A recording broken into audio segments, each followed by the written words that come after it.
നവരാത്രി ഘോഷയാത്ര രണ്ടാം ദിവസത്തെ സമാപന സ്ഥലമായ നെയ്യാറ്റിൻകരയിലേക്ക് നെയ്യാറ്റിൻകര പൗരാവലിയുടെ നേതൃത്വത്തിൽ സ്വീകരണം നൽകി ശ്രീകൃഷ്ണ സ്വാമി ക്ഷേത്രത്തിലേക്ക് ആനയിക്കുന്നു.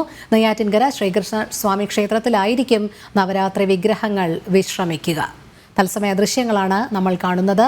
അഖിൽ പാലോട്ട് മഠം ചേരുന്നു കൂടുതൽ വിവരങ്ങളുമായി. അഖിൽ, നെയ്യാറ്റിൻകര ശ്രീകൃഷ്ണ സ്വാമി ക്ഷേത്രത്തിലേക്ക് എത്തിച്ചേർന്നിരിക്കുന്നു. ഇന്ന് നവരാത്രി വിഗ്രഹങ്ങൾ അവിടെയാകും വിശ്രമിക്കുക. സ്വീകരണ ചടങ്ങുകളൊക്കെ എങ്ങനെയാണ് പുരോഗമിക്കുന്നത്?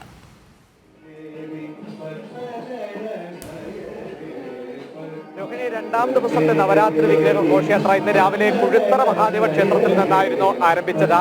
അവിടെ നിന്നും പാറശാല അതിർത്തിയിലേക്ക് എത്തി. അവിടെ നിന്നും ഇപ്പോൾ രണ്ടാം ദിവസത്തെ സമാപനമായ നെയ്യാറ്റിൻകര ശ്രീകൃഷ്ണസ്വാമി ക്ഷേത്രത്തിലാണ് ഇപ്പോൾ നവഗ്രഹ വിഗ്രഹങ്ങൾ സൂക്ഷിച്ചിരിക്കുന്നത്. പ്രത്യേകം തയ്യാറാക്കിയ പന്തലിലാണ് ഇപ്പോൾ ഈ ഘോഷയാത്രയിലെത്തിയ നവഗ്രഹ വിഗ്രഹങ്ങൾ സൂക്ഷിച്ച് വച്ചിരിക്കുന്നത്.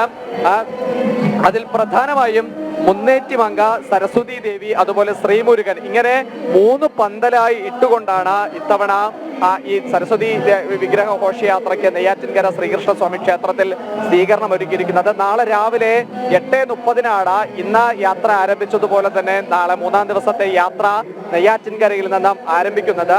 ആദ്യ വിശ്രമം ബാലരാമപുരത്താണ്. രണ്ടാമത് ഏകദേശം 3 മണിയോടുകൂടി തന്നെ കരമനയിൽ എത്തിച്ചേരും. കരമന രാജരാജേശ്വരി അമ്പലനടയിൽ നിന്നായിരിക്കും വെള്ളിക്കുതിരയിൽ ശ്രീമുരുകൻ വിഗ്രഹം കയറുക. അവിടെ നിന്നും വലിയ ഘോഷയാത്രയായിട്ട് അവിടെ നിന്നും പത്മനാഭ സ്വാമി ക്ഷേത്രത്തിലെ കുതിരമാളികയിലേക്ക് എത്തും. അവിടെയാണ് പ്രത്യേക പൂജകൾ ഉണ്ടാകുക. ആ പൂജകൾക്ക് ശേഷം വിഗ്രഹങ്ങൾ ശ്രീമുരുക വിഗ്രഹത്തെ ചെന്തിട്ട ഭഗവതി ക്ഷേത്രത്തിലും അതുപോലെ തന്നെ മുന്നേറ്റിമംഗെ ആര്യശാല ഭഗവതി ക്ഷേത്രത്തിലേക്കും എത്തിക്കും. അവിടെ നിന്ന് സരസ്വതി ദേവിയെ പൂജപ്പുര സരസ്വതി മണ്ഡപത്തിലേക്കും എത്തിക്കുക ഉണ്ടാവുക.